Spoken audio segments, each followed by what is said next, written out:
Electricity supply in Nigeria, whether at the residential commercial consumption level or energy provision, has for a long time remained a thorny issue, a continuous talking point, and one that has sharply pitched consumers against providers.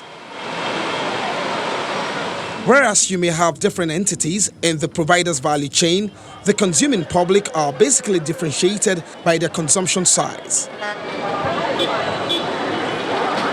So thorny and in dire need for improvement that several reforms in the past have culminated in 2013 into a sector that has essentially moved from a public enterprise to a private sector-driven endeavor. Without boring you with all of the technicalities that compose the sector and its ability to deliver or otherwise, is to simply say consumers, Nigeria, want more power supplied to them, while operators want appropriate payment for the product being demanded. Call it cost-reflective tariff or the argument by consumers to have more before they can pay more. The sector needs a common ground. We have a situation in Nigeria where people keep going back to that reference point. We produce the gas, so why are you going to sell power to us at a tariff that is higher than this tariff that doesn't even meet costs? Now, we've been talking about cost-reflective tariffs. Nobody in the world sells power at cost-reflective tariffs. It is at profit-reflective tariff.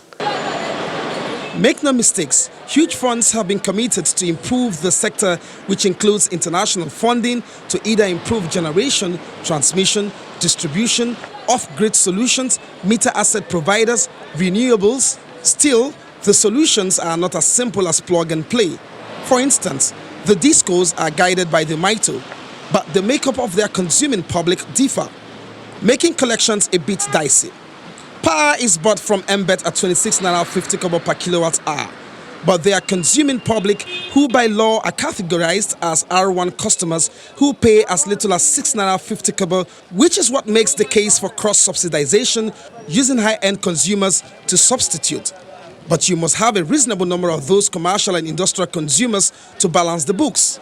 I think one very, very important thing that Nigerians must realize that because it's a technical industry, people can hide behind technicalities and labelings.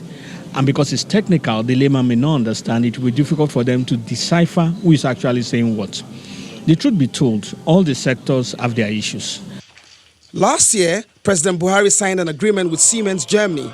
At the distilled level, they are already providing funding for entrepreneurs interested in renewables through the German delegation. The delegation of German Industry and Commerce knows who is active in the field of renewables and energies here in Nigeria, and they also had some matchmaking with German companies. So I would say, yeah, that's proof of its success. Truth and fact is, a review of electricity tariff is inevitable. It is provided for in the books, if you like, the law midwifing the privatization.